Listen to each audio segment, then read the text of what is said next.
5 p.m., Toledo, Ohio. Rafael Clark está sentado en una silla de plástico modelos de la sala de espera del ProMedica Toledo Hospital. Tras 9 meses de espera, su mujer por fin tendrá a su hija. Lleva un traje Armani gris oscuro, impecable, con zapatos Ferragamo que brillan bajo las luces fluorescentes, y un reloj Patek Philippe falso que compró en un viaje a Nueva York porque el verdadero era demasiado para su sueldo de juez, aunque nadie lo sabe. Es un poco tarde para él a decir verdad, con 36 años, 12 más que su esposa, nunca antes había tenido la paciencia para plantearse el concebir un heredero, pero el testamento, las propiedades, el legado legal, todo eso lo obligó a meterse en este lío. No podía quedar por detrás de su hermano, 2 años más joven y ya con alguien que respalde su fortuna en caso de que fallezca. La sala privada es lo mejor que el dinero puede comprar en este pueblo industrial. Paredes beige, una máquina de espresso en la esquina, revistas de Forbes y Vogue apiladas en un mueble de Ikea, etc. Mira el reloj otra vez, se ajusta a los gemelos y piensa. ¿Cuánto más va a tardar esa maldita niña en salir? Ya está empezando mal, haciéndome esperar como si fuera un don nadie. Suspira, imagina un trago de Macallan 18 que no tiene a mano, y se conforma con abrir el periódico Toledo Blade con titulares del día a día que deberían ser importantes. 8 de enero de 2007, Rusia y Bielorrusia se pelean por el gas, bla, bla, bla. Sin previo aviso, las puertas de la sala de parto se abren, una enfermera de 20 y pocos a la que no pagan lo suficiente se acerca apretando las manos y con un rostro que solo deja ver el impacto en sus ojos, porque el resto de su cuerpo está tapado por una mascarilla y la típica ropa verde de enfermero. Señor Clark. ¿Sí? El señor Clark dobla el periódico y traban miradas. Su hija ha nacido sana y salva, pero... El señor Clark alzó una ceja agresivamente, y la enfermera solo le hizo una seña, algo que venía a decir, pase y véalo por usted mismo. El señor Clark camina dentro de la sala azotando la puerta con violencia, el chirrido resonando en el pasillo estéril. La sala apesta a sangre y antisépticos. El zumbido de las luces es tapado por el murmullo de los doctores apiñados en una esquina y los llantos ya calmados de su hija en los brazos de su madre tumbada en la camilla de parto. Él se aproximó más a su mujer e hija, la primera dedicándole una sonrisa débil, la segunda recostada en el pecho de su madre, tenía los ojos cerrados y estaba bien acurrucada. Era una criatura diminuta, pesaría poco más de 3 kilos, y tenía escasos mechones amarillos, herencia de su abuela materna seguramente, esa vieja insoportable de Sandusky. El señor Clark frunció el ceño, ¿esto era lo especial de su hija? ¿Que un gen recesivo se había saltado una generación? Miró a los doctores con la misma cara, el que parecía el hombre más capaz fue quien se acercó. ¿Qué se supone que ha puesto a esa enfermera tan en pánico? Pregunta el señor Clark.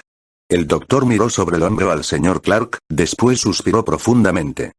Vuelva a mirar a los ojos de su hija, sugirió el doctor, un tono pesado en la voz, como si supiera que le iba a tocar lidiar con un problema que no quería. El señor Clark miró con desdén a esa niña a la que iba a tener que llamar hija el resto de su vida, y la niña pareció sentirlo porque abrió sus ojitos para mirarlo de vuelta. El señor Clark sí que abrió los ojos por la sorpresa, su hija tenía 2 pozos tan negros como el espacio con pequeñas chispas blancas que parecían galaxias.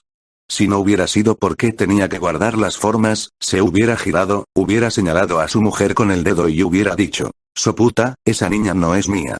A esto le siguieron 2 semanas jodidas, papeleo con Taylor, su abogado, y test de ADN para verificar que la pequeña era suya.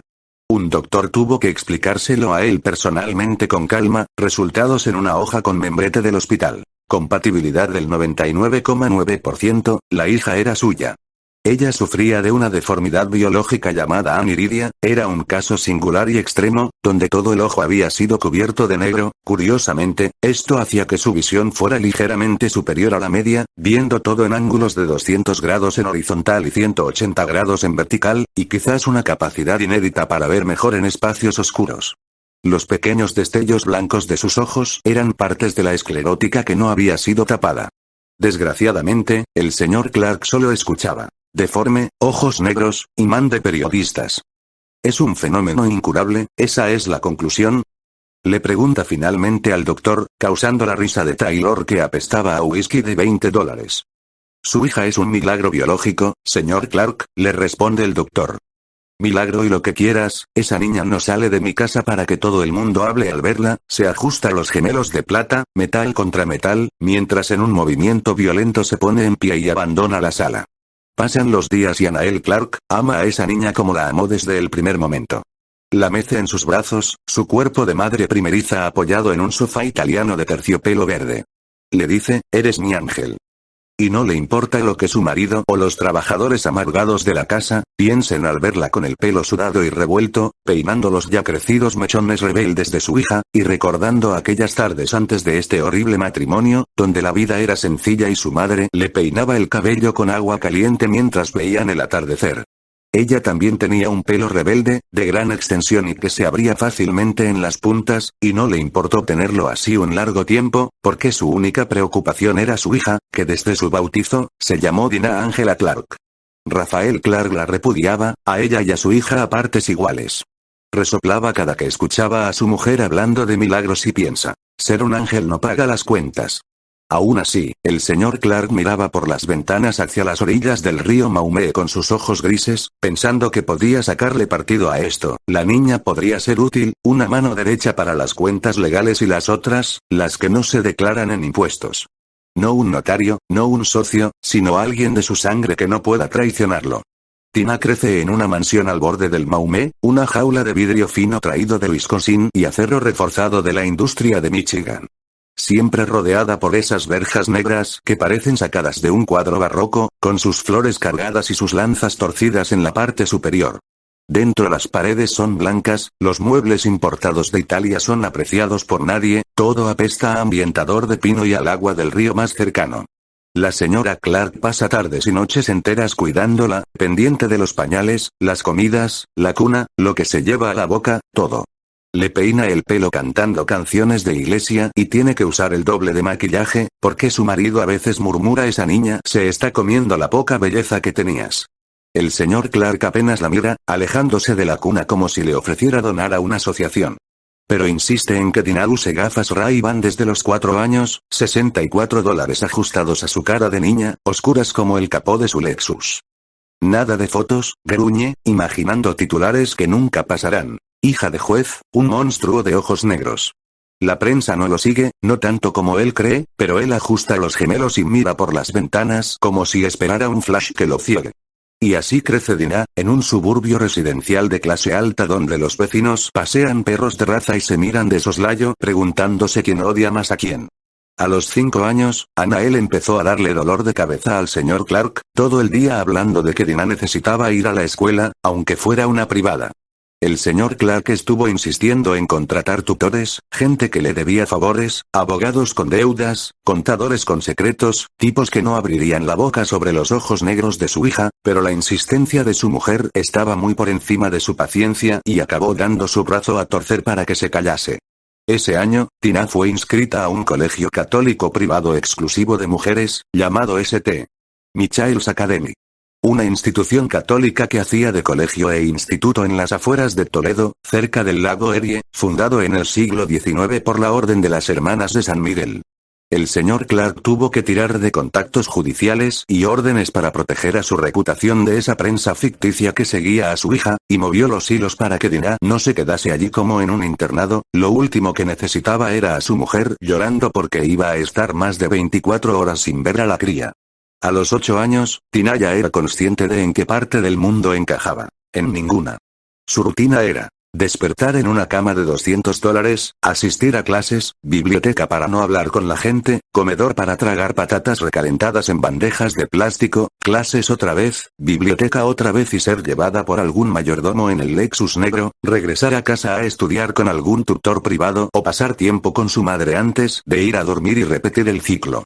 Tina no tenía amigas de su edad, de hecho no tenía amigas a secas, nunca usa las gafas Ray-Ban en el colegio, $64 colgando en un lateral de la mochila como un llavero, las otras niñas no querían juntarse con el fenómeno de los ojos raros. Tina ya ni parpadeaba, sus ojos negros tragándose el mundo en 200 grados de desprecio.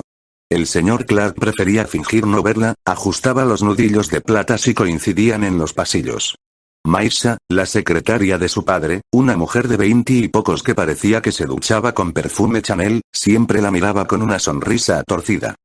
¡Qué ojos tan únicos, Dini!, le decía, un tono a medio camino entre el halago y el desprecio. El personal, jardineros, criadas y demás chusmas sin emociones, solía pensar que su salario de $50 la hora no era suficiente para justificar hablar con la hija del jefe.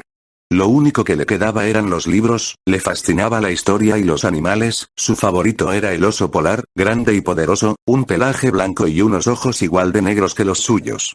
El oso polar es el único animal que considera al humano una presa potencial, había leído en un folleto de National Geographic, su cerebro se había agarrado a ese dato y no lo había soltado. Algo tan bonito siendo tan brutal. Su oso polar favorito era Krampus, un brutal guerrero de 500 kilos y 1,94 metros. Le habían salvado de unos traficantes ilegales que lo enfrentaban contra otras fieras en peleas clandestinas. Tigres, gorilas, osos pardos, etc. Había conocido eso porque su padre trabajó en el caso, fue el juez del único hijo de puta que salió del meollo sin cargos penales. Eso a Dinah le daba igual, la burocracia era aburrida e injusta, lo importante era Krampus, él se había enfrentado a todos y había ganado, era un rey invicto, demasiado peligroso para ser liberado. Cuando iban a verlo al Toledo Zoo, el zoológico local, Tina sentía que podía escucharle decir, «Eres como yo» a través del cristal. Tina también exploraba la casa de 15 habitaciones, sus zapatillas Converse contra los suelos de mármol y las moquetas de falsa madera. A veces, cuando su madre se iba a comprar y no estaba pendiente de su ubicación, Tina se escondía en la vieja sala de reliquias de su padre. Allí había muchas cosas impresionantes, 2 sables de la caballería argentina cruzados decorando una pared, varios cuadros valorados en millones, alfombras importadas, y otros detalles impresionantes en esa sala de poco más de 50 metros cuadrados con 2 ventanas. Tina pasaba horas allí, principalmente mirando una espada de colección que se había guardado en una vidriera para que no agarrase polvo. Era un arma majestuosa, una espada bastarda de 90 centímetros de largo, un mango con correas de cuero y una cruz formada por el relieve de 2 alas de plata que sobresalían para cubrir la mano, en su centro una gema roja hueca por las 2 caras, perfecta para hacer de contrapeso por la carencia de pomo. En la hoja había una inscripción grabada a fuego: «Juzgar y seréis juzgados». Tina amaba esa espada, amaba ver sus ojos negros reflejados en la hoja y perderse en sus fantasías. Visualizaba la espada en su mente, pensaba que sería ligera entre sus manos, se imaginaba a sí misma cabalgando a lomos de un caballo blanco como el conquistador de arco y corona en el Apocalipsis, con ropa angelical y comandando una hueste de cientos de ángeles, decapitando pecadores e impartiendo el juicio final en el mundo. Entonces recordaba algún pasaje bíblico, ese de 2 Reyes 19:35, que decía: «Y aconteció que aquella misma noche salió el ángel del Señor e hirió a 185.000 en el campamento de los asirios. Y cuando se levantaron por la mañana, he aquí que todos eran cadáveres». Esa espada no podía ser normal, tenía que tener algo, la sentía zumbando como ruido blanco en sus oídos, y pensaba que si la tocaba, incluso si solo la acariciaba con las yemas de los dedos, podría sentir un calor mayor al que Yael podía crear con su fuego en los textos apócrifos del Apocalipsis de Abraham. Tina siente algo en la puerta, y se esconde rápidamente tras unas cortinas de la única ventana que llegan hasta el suelo, la tela con olor a naftalina tapando su cara. Quien abre la puerta es Maisha, la secretaria de su padre, una arrogante metomentodo de pelo que parece cortado por ella misma con tijeras frente a un espejo. Siempre informa al señor Clark de su comportamiento, curiosamente solo de lo malo. «Dini, ¿estás aquí escondida?», pregunta. «Lo hago por tu bien, no queremos que te pase nada», suelta, un mantra que Dina ha oído 1000 veces. Después cierra la puerta de roble por la que entró. Ya sabe que informará al señor Clark. La niña otra vez con la espada, qué obsesión tan rara. Tina había aprendido a reconocer su sonido, aunque también podría haberla detectado por las cantidades industriales de perfume que se echaba. Esconderse con gran agilidad, como si fuera un mono luchando día a día con la selección natural, era su única forma de protestar. Era hiperactiva, fuerte y lista, más que cualquiera en esa casa, era su única forma de plantar cara a un ambiente tan cerrado y estricto. Para Dinah, la señora Clark era un enigma imposible de resolver, si no estaba en la cocina estaba fregando, si no estaba fregando estaba en la cocina haciendo la comida, y si no estaba haciendo ninguna de esas 2 cosas es, o porque se había ido a rezar a la capilla de la mansión, o porque estaba con ella pasando tiempo en el patio. Pasar tiempo en el patio son palabras muy amables para decir que miraba al vacío melancólica, fingiendo mirar a Dina mientras ésta hacía torpes movimientos con un palo fingiendo que era una espada, imitando a Mulan, Elizabeth Swann, o la heroína de televisión que tocara esa semana. A veces sacaba su Biblia y leía capítulos enteros en voz alta, miraba a su hija y sonreía, como si ella fuera la única cosa que había hecho bien en esta vida. ¿Te he dicho alguna vez que eres mi pequeño ángel de la guarda? Le pregunta su madre mientras la peina sus mechones rebeldes frente al espejo.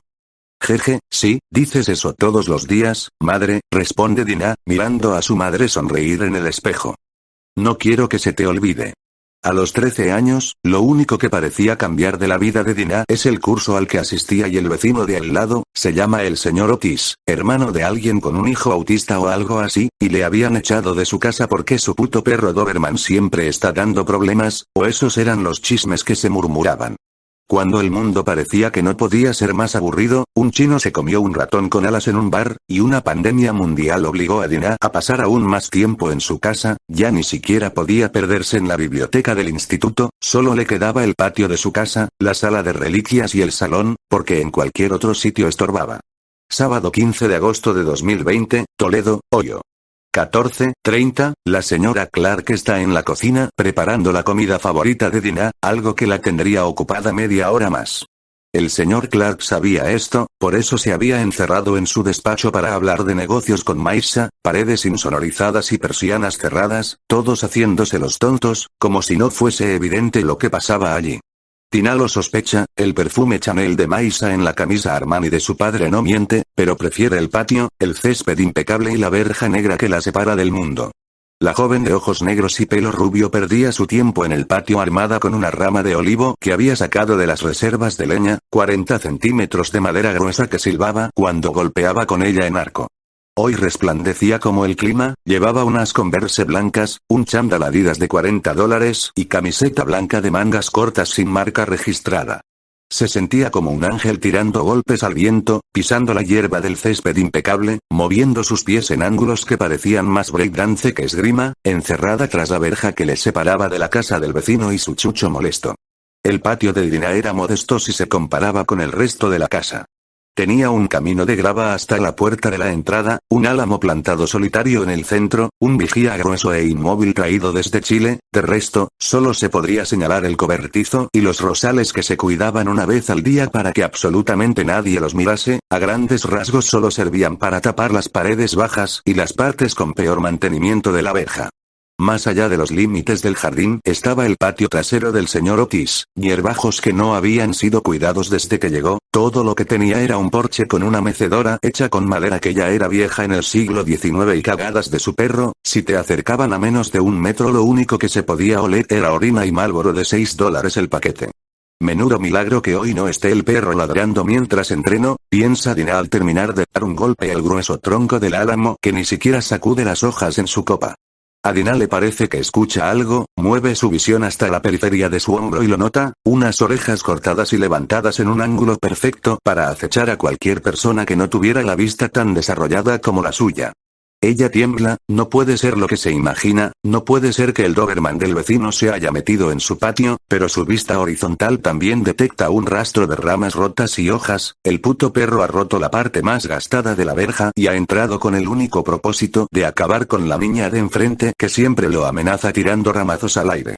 El perro ataca, pasa de 0 a 48 km/h en medio segundo, Dina recuerda que está viva, un grito atascado en su garganta, pero cuando quiere echar a correr el perro ya ha chocado con sus 40 kilos sobre ella, haciendo que pierda el equilibrio y caiga sobre el césped de espaldas, el aire saliendo como de un fuelle comprimido. Los dientes del perro buscan su cuello, Dina patea más al aire que al animal que tiene encima mientras aparta su hocico con las manos.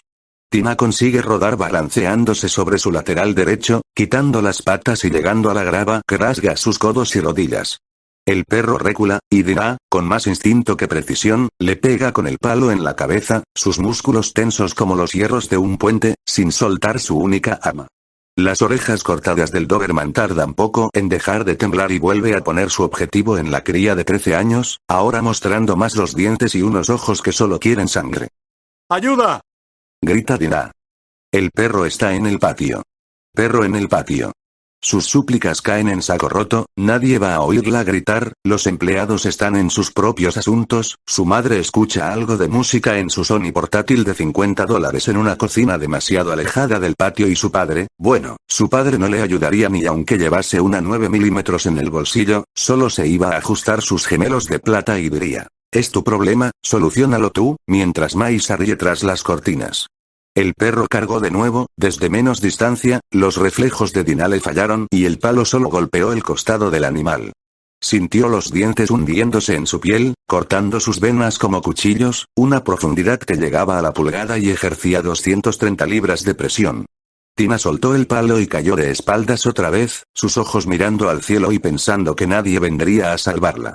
Así terminaba todo, con el sol quemado sus retinas y un animal salvaje dándole muerte, ¿de verdad? Ni siquiera era digna de compararse con Krampus, asesino de tigres, gorilas y lo que fuese. Solo pudo recordar una cosa, primera de Samuel 17, 34, 36, esa cita que dice, y David dijo a Saúl, tu siervo apacentaba las ovejas de su padre, y venía un león o un oso y tomaba alguna oveja del rebaño, y yo salía tras él, lo hería y lo libraba de su boca. Y si se levantaba contra mí, lo tomaba por la quijada y lo hería y lo mataba. No, no puedo morir, Dinah apretó los dientes y sacó fuerzas de donde no las había. Yo soy un ángel, soy más que esto. Las manos suben por puro reflejo, aferrándose a ambos maxilares, los dedos ya cortados por la grava ahora luchando contra los dientes. La piel le quema, los músculos arden, pero empuja, un forcejeo desesperado que suena a huesos crujiendo. Eres mío, gruñe, y con un rugido que no sabe de dónde sale, abre la mandíbula del perro, consiguiendo empujarlo. Cuando el perro va a arremeter de nuevo, Dinah saca sus pulgares hacia adelante, atravesando los ojos del Doberman, que deja de gruñir y aúlla por primera vez en toda la pelea. Dinah se pone de pie y le patea el hocico, consiguiendo que se aleje, pero eso no es suficiente, es un ángel vengativo y viene a imprimir el juicio que corresponde, ese perro es culpable. Dinah agarra la vara, dando una estocada en la pata trasera, que cruje con el sonido del crepitar de las llamas del infierno, el perro gime de dolor múltiples veces mientras Dinah se pone de pie y levanta el palo sobre su pelo, una estocada de arco descendente contra la cabeza del perro, una vez, y otra, así hasta que la puerta del patio se abre y escucha los gritos de su madre, corriendo hacia ella con su delantal comprado en oferta meciéndose a contracorriente. Dinah. ¿Qué estás haciendo? Grita la señora Clark, preocupada y aterrorizada a partes iguales. Dinah solo gira la cara lo suficiente para que sea visible su marca en el cuello, y toda la sangre de perro que ha salpicado en su ropa blanca. Ni siquiera tiene tiempo para responder, la adrenalina se agota y un lateral de su cabeza golpea el suelo con fuerza, todo lo demás son gritos escandalosos y muchas cosas más que ocurren mientras Dinah danza entre las alas de Azrael. Dinah es hospitalizada, y muchas cosas pasan mientras no es consciente, abre los ojos en intervalos cortos y su cerebro capta esquejes de conversaciones. Ha sido prácticamente un milagro, si el perro hubiese mordido 3 milímetros más adentro hubiera perforado la vena yugular, puede que incluso la vena subclavia, escucha a un médico decirle a su madre. Claro que ha sido un milagro, los ángeles la protegen, esto es prueba de ello, dice su madre, por supuesto, sola, ni rastro de su padre en la sala. Los días pasan, Dinah es sedada, le cosen las heridas con hilo negro y desinfectante, tienen que hacerle varios chequeos y limpiezas para asegurarse de que la boca del perro no le transmitió ninguna infección. Respecto al dueño, el señor Clark le desplomó todo lo que tenía en un juicio que, moviendo un par de hilos, duró menos de 3 meses. Ya nadie sabe qué es del señor Otis, seguramente regresó a Nueva Jersey a suplicarle ayuda a su hermano ahora que su perro no molestará a su hijo autista. Nadie sabía y a nadie le interesaba, menos aún a Dinah, que no puede presumir de haber matado a una bestia, solo yace en una camilla con tubos en los brazos y una cicatriz que le arde como un tatuaje realizado con agujas incandescentes. Dinah pasó 8 meses en camilla, recibiendo visitas de la señora Clark, que siempre camina con el pelo rojo hecho un desastre y como si estuviera cubierta de sangre con un cuchillo en el pecho. Ayuda con la alimentación y la limpieza, como si cepillar su pelo fuera lo único que la salvaba de caer en una depresión profunda. Mientras Dinah dormitaba, su madre le leía la Biblia, pasajes de esperanza como Isaías 40, 3, 5 o Hechos 2, 22, 34. El señor Clark solo fue a verla una vez, se ajustó los nudillos de plata y dijo, que matases al chucho del vecino me ha hecho ganar $120,000 en una indemnización, al menos has servido para algo. Eso era lo más cerca que estaría de recibir un cumplido por su parte. Una semana antes de que le den el alta, una visita rompe la monotonía. Es la hermana Clarissa, monja dueña de la biblioteca y representante de St. Michael's Academy, con su vestimenta negra como la obsidiana y su rosario al cuello. Tina apenas está consciente, los ojos negros entreabiertos, atrapada en una rutina de comer por insípido y dormir en una sala privada de 24 metros cuadrados. 3 ventanas con persianas torcidas, 4 camillas, solo la suya ocupada, una mesita de plástico con un vaso de agua y pastillas, y una silla de oficina con ruedas que chirría cuando Clarissa la arrastra. Una enfermera, bata verde, cara de $12 la hora, pisa el suelo de linóleo, habla del horario y se va, dejándolas solas. Buenos días, Lady Clark, saluda la hermana con un gracioso acento francés. Tina mueve el cuello lo mínimo, sus profundos espejos negros tratando de discernir el rostro de Clarissa con su mascarilla por eso de la pandemia global o lo que sea, intenta diferenciarlo del resto de monjas que había y conocía. No puede. ¿Qué quiere? Pregunta Tina, una cacofonía sin emociones. Hablar, preguntarte qué tal te encuentras, respondió la monja, recogiendo las faldas antes de sentarse. ¿Ha venido a darme la extrema unción porque me voy a morir? Vuelve a preguntar Tina, ajena a la posible empatía de otros. No, Dios no lo quiera, Lady Clark, responde la hermana con una mano en el rosario. La academia ha vuelto a abrir sus puertas, y se nos informó de tu paradero para justificar tu ausencia en la institución, por eso quise ver cómo te encontrabas. Tina tiene los ojos mirando al techo, no se lo cree, no es posible que alguien que no sea su madre le muestre interés sin esperar algo a cambio, y aún con su madre lo duda. Él parecía depender del amor recíproco que Tina le daba, como si fuese a morirse en caso de no recibir su dosis diaria. Cierra un poco los ojos, como si pensase, a lo mejor merezco esto. ¿Sabe, o cree saber, que el señor Clark es un juez famoso, o eso dice él, siempre neutral, ajustando los gemelos mientras el mundo arde? Si a él no le importa, ¿por qué a esta monja? No le pagan por fingir empatía. Supongo que no quieres hablar, la monja pone un libro que traía en su regazo. ¿No han dejado que ninguna amiga tuya venga a verte, quizá algún chico especial? Chis, amigos, Tina chasqueó la lengua sin dejar de mirar al techo. Lámparas apagadas que por las noches le quemaban los párpados. Yo solía tener pensamientos sobre lo que es tener un amigo, o cómo un cierto chico podría interesarse por mí románticamente. Pero parece imposible en esta situación. En la actualidad, la única persona que me quiere es mi madre, realmente la adoro, aunque sea más débil que una paloma coja. A veces pienso en estas cosas mientras observo a los niños jugando por los parques, mientras estoy detrás de los cristales blindados del Lexus camino a casa. Sueños imposibles, ya da igual. Hágame una seña y déjeme morir aquí. La hermana la escucha en silencio, ella realmente cree que va a morirse, piensa antes de suspirar. Lady Clark, no me llame así, Tina ladea la cabeza de forma agresiva. Odio ese apellido, odio a quien me lo dio, y odio que vaya a estar grabado en mi tumba. ¿Y cómo quieres que te llame? Ángela, murmura, los ojos fijos en el techo. Está bien, Lady Ángela, no te vas a morir pronto ni he venido a darte santa sepultura, solo te traía esto, sostiene el libro que ha traído a la altura de su cabeza. Es una nueva edición del libro apócrifo de Enoch, pensé que sería de tu agrado tenerlo, cuando no estás leyéndola sobre angeología o historia, sueles revisar el libro apócrifo de Juan, sin duda alguna, será de tu interés, abrió el libro casi por el final. Mira, hasta tiene transcrito al inglés algunos pasajes de los comentarios de los ángeles en los manuscritos recuperados del Mar Muerto. La hermana Clarissa hace entrega del libro a Tina, y ella lo toma entre sus manos con callos y raspones. Sus ojos negros contemplan la cubierta de cuero de $30. Será posible, es una edición de coleccionista, piensa. Gracias, susurra Tina con toda la sinceridad que tiene. ¿Por qué hace esto? Pregunta como si fuera un ser humano que no mereciera amabilidad. Es lo correcto, le responde Clarissa con una sonrisa.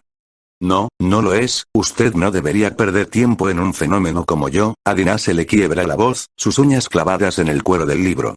Solo soy una estúpida estadística con suerte, si alguien se traba al hablar, Clarissa escucha como las confesiones de Tina se transforman en llanto. Si alguien como yo hubiera nacido en cualquier otra parte, o con cualquier otra familia, su destino tendría que ser el destierro o el desprecio, como se sacaba a los leprosos de la ciudad en tiempos de los romanos.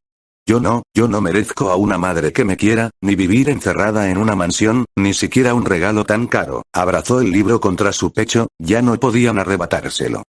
Pero lo quiero, joder, quiero ser normal y no quiero estos ojos. ¿Quién me eligió a mí para esto? No es justo. No merezco ser fuerte y no merezco nada de lo que me pasa, no lo entiendo. Tina agachó la cabeza, lágrimas cayendo sobre sábanas blancas y ropa de hospital. Puños apretados y una mano cerca del cuello casi palpando las heridas.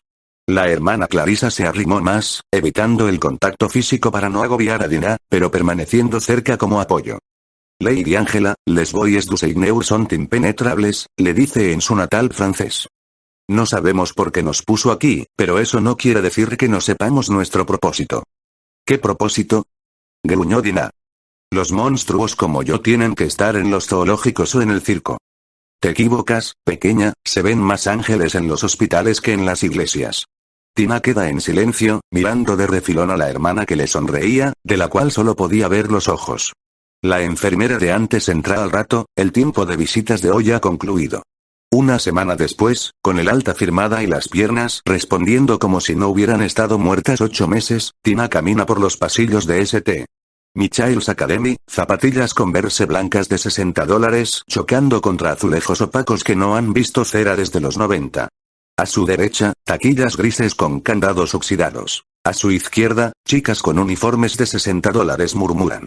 Sus ojos han pasado a segundo plano, lo que se lleva ahora es criticar la cicatriz cosida con hilo negro. Camina recta, el traje de marinero impecable. Falda plisada hasta las pantorrillas, blusa blanca de $60 pegada a su piel pálida, pelo rubio desordenado y los destellos galácticos en sus ojos tan negros como la túnica de Azrael. Están en el descanso para comer, pero hoy Tina no tiene hambre de puré frío y pollo. Llega hasta las 2 puertas de roble de la biblioteca, la última vez que esas puertas fueron barnizadas Michael Jackson no había sacado Billie Jean. Las abre, ignora a las raritas de pelo oscuro y gafas de $20 que hojean libros en las mesas, sombras como ella que prefieren papel a bandejas de plástico. Se dirige directamente al mostrador.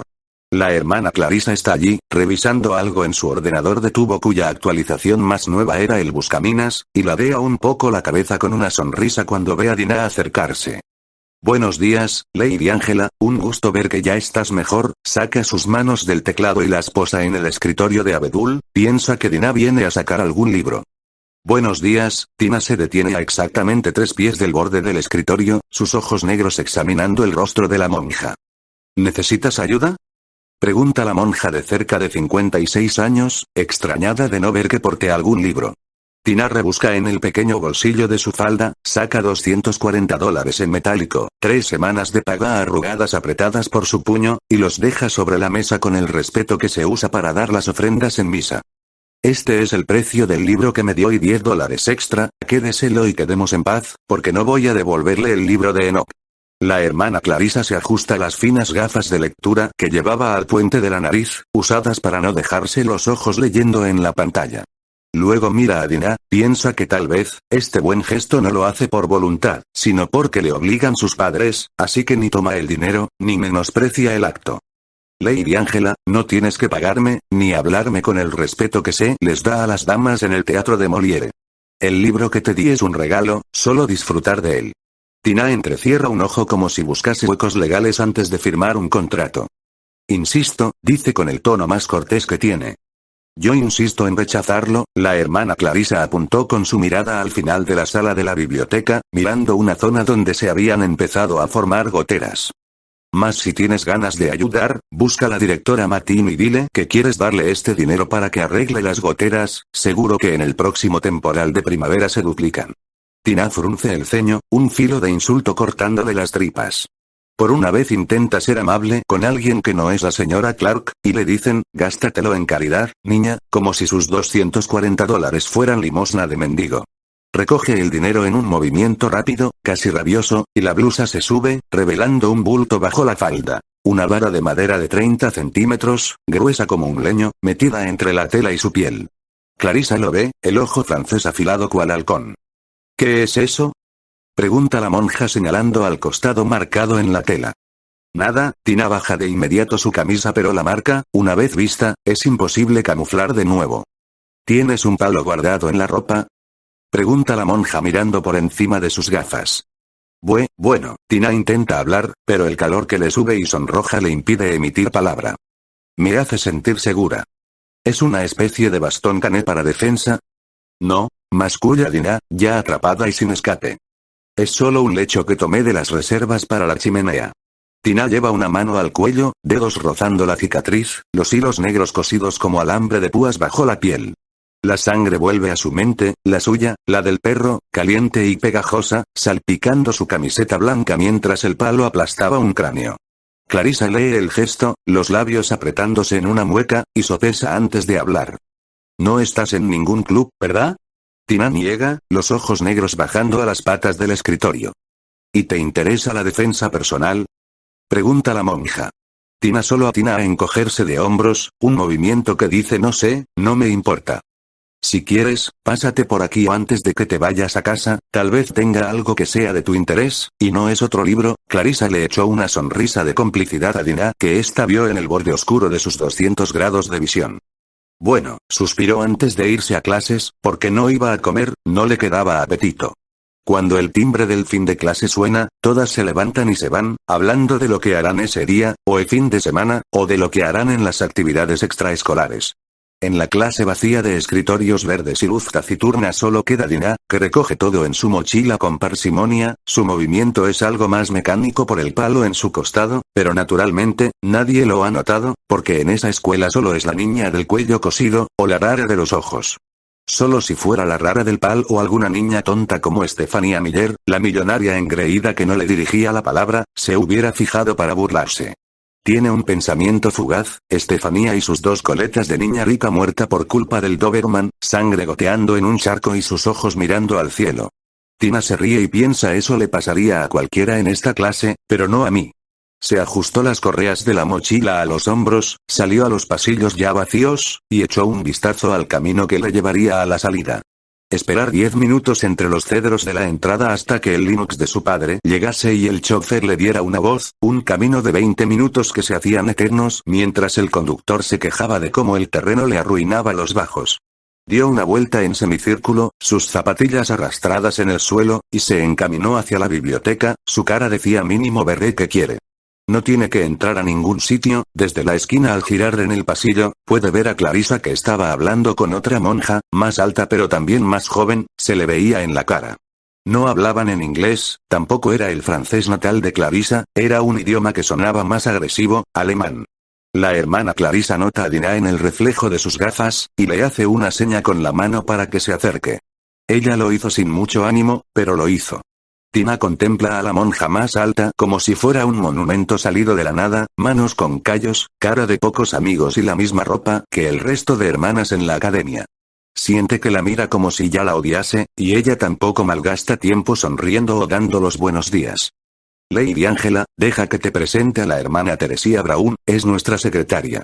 Lady Teresia, ella es Dina Angela Clark, la chica interesada, les presentó Clarissa.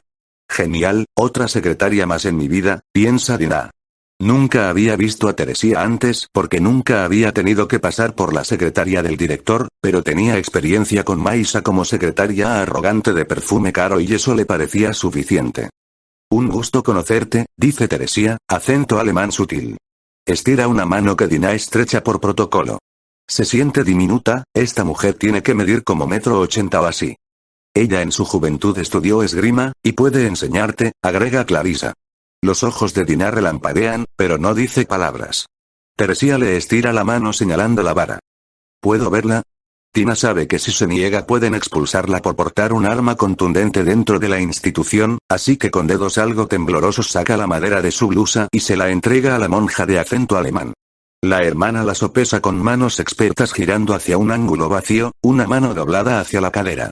Tira 2 estocadas con gracia y precisión, el aire mueve un poco su hábito. No es buena madera, no tiene balance y se te pueden clavar astillas en un resbalón, ¿por qué la usas? Clarissa mira a Dina con interés mientras Teresia clava su vista en la punta de la barra, que presenta imperfecciones propias del corte de una motosierra. La luz se refleja en ella y las baldosas del suelo no hacen justicia a la escena. Usé una similar para matar al perro que me hizo esto, dice Dina, la cabeza ladeada mostrando el hilo negro. No lo admitiría por no ser arrogante, pero se sentía orgullosa de esa herida de guerra. Teresia asiente sin juzgarla. ¿Te interesa el esgrima profesional? No mucho, se sincera Dina. ¿Y el de la escuela de Johannes Lichtenauer?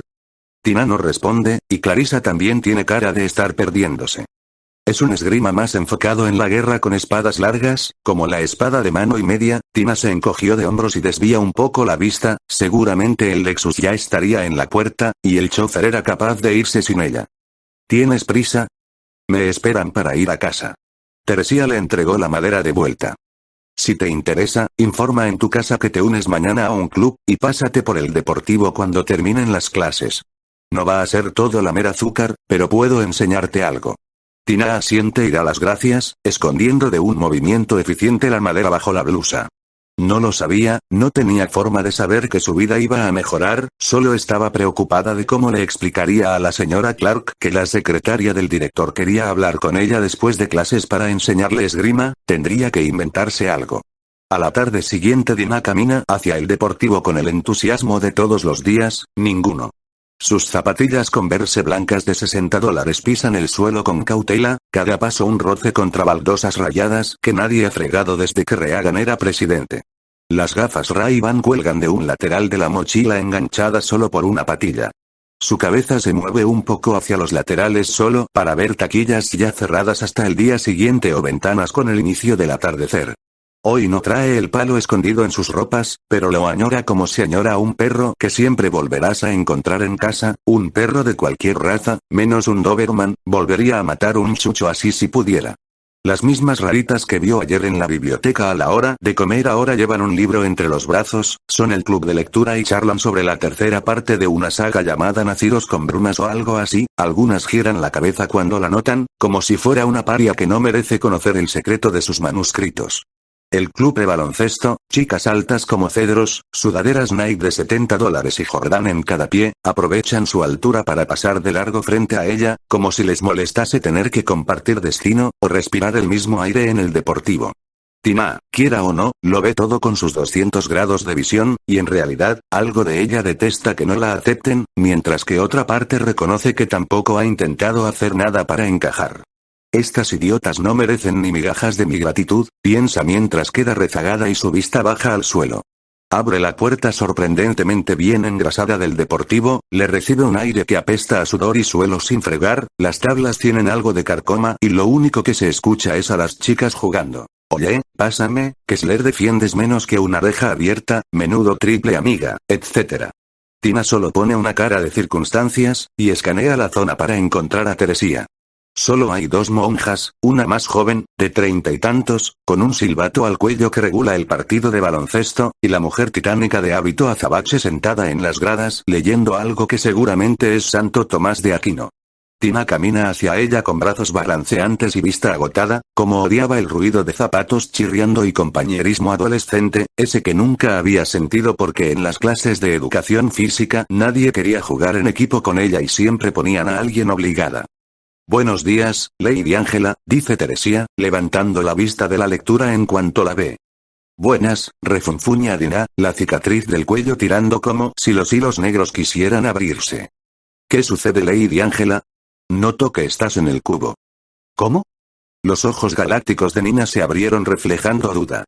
Es una expresión alemana para cuando estás triste. Teresia se pone de pie y no parece llevar ningún arma consigo, solo el libro. Noto que no trajiste tu vara, ¿estás triste por sentirte indefensa?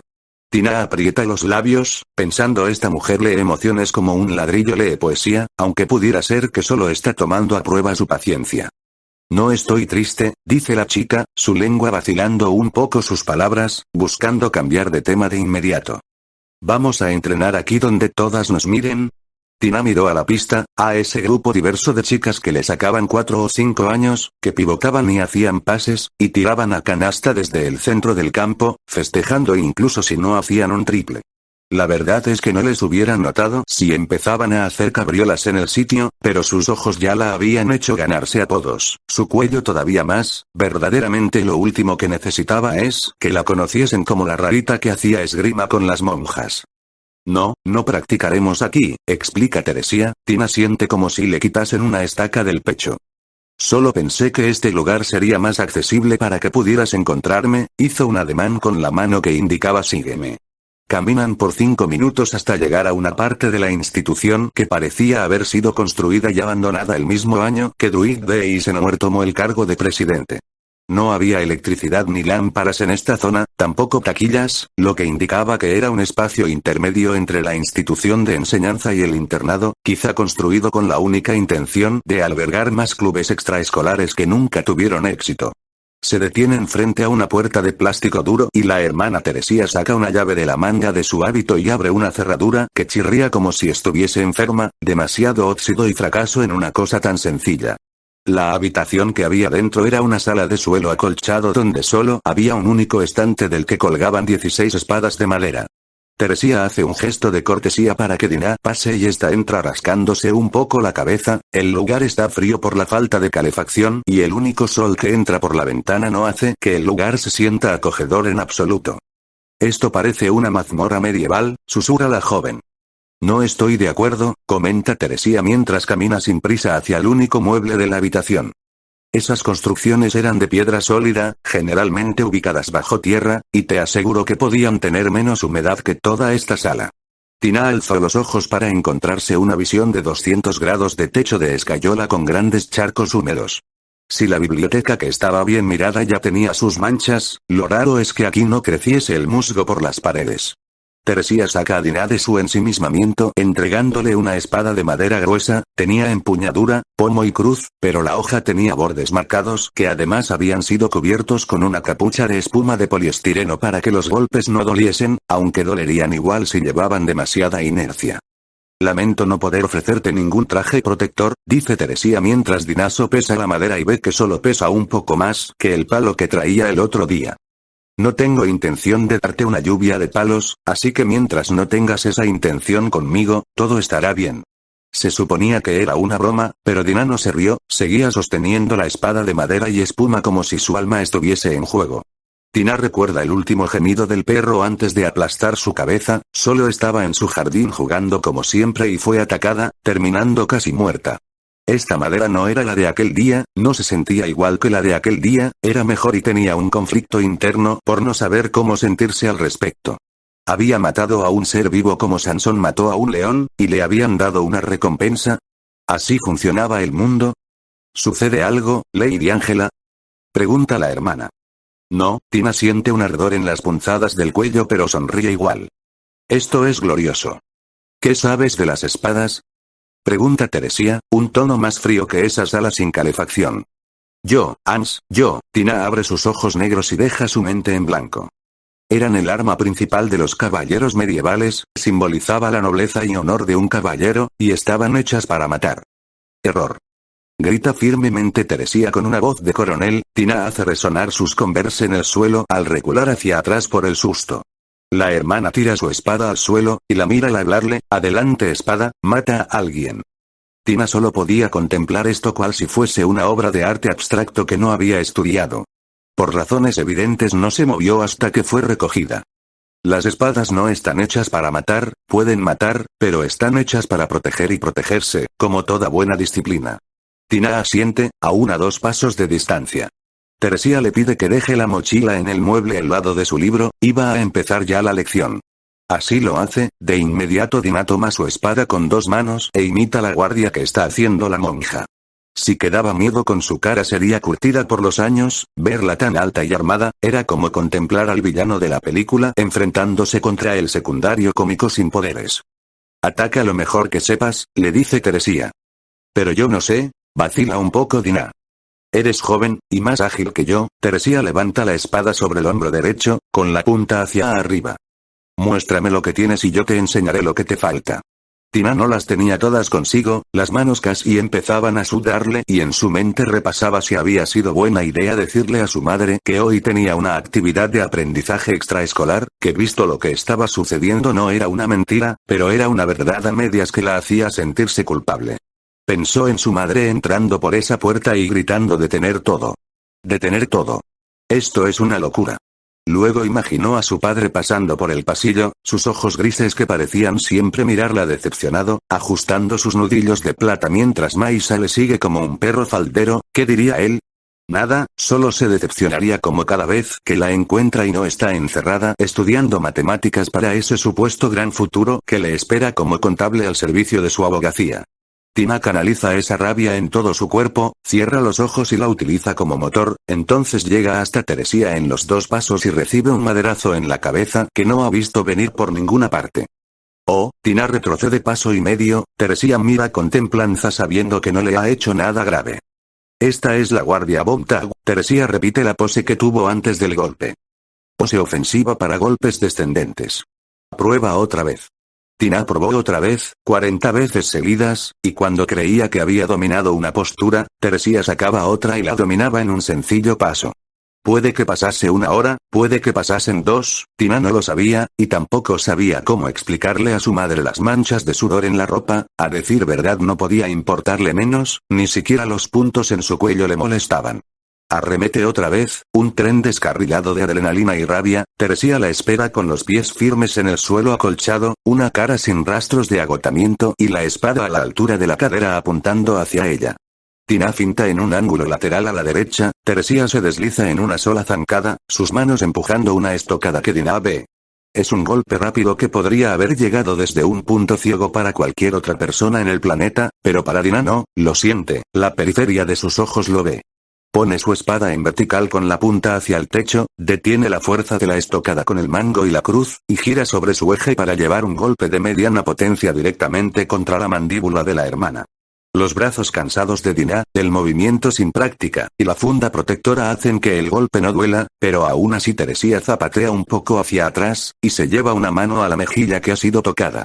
Tina respira entrecortada, una sonrisa que presume como si no se hubiese llevado 41 golpes ya. Punto para mí, susurra. Punto para ti, afirma Teresia enderezándose. Es suficiente por hoy, te va a dar un colapso antes de que lo admitas. No, yo puedo seguir, Nina imita una mala guardia Bontag. Lo sé, Lady Angela, precisamente por eso paramos ahora, Teresia camina hacia el mueble y deja la espada en su sitio. Tina no puede evitar pensar que la monja se rinde solo porque está empezando a ganarla. No sabes rendirte, afirma Teresia, y Tina frunce su ceño. ¿Cómo? Pregunta. Solo te has detenido para respirar, no me has preguntado en ningún momento cómo se hacían las poses, o qué movimientos con los pies debías hacer para buscar huecos en mi guardia, simplemente has avanzado 1 y 40 veces hasta encontrar una brecha en mis movimientos, reflexiona Teresia en voz alta. Una determinación admirable pero también temeraria. Tina se rasca un poco el cuello, los puntos empezaban a arder más que nunca después del ejercicio. ¿Eso es malo? No lo sé, ¿quién soy yo para juzgar?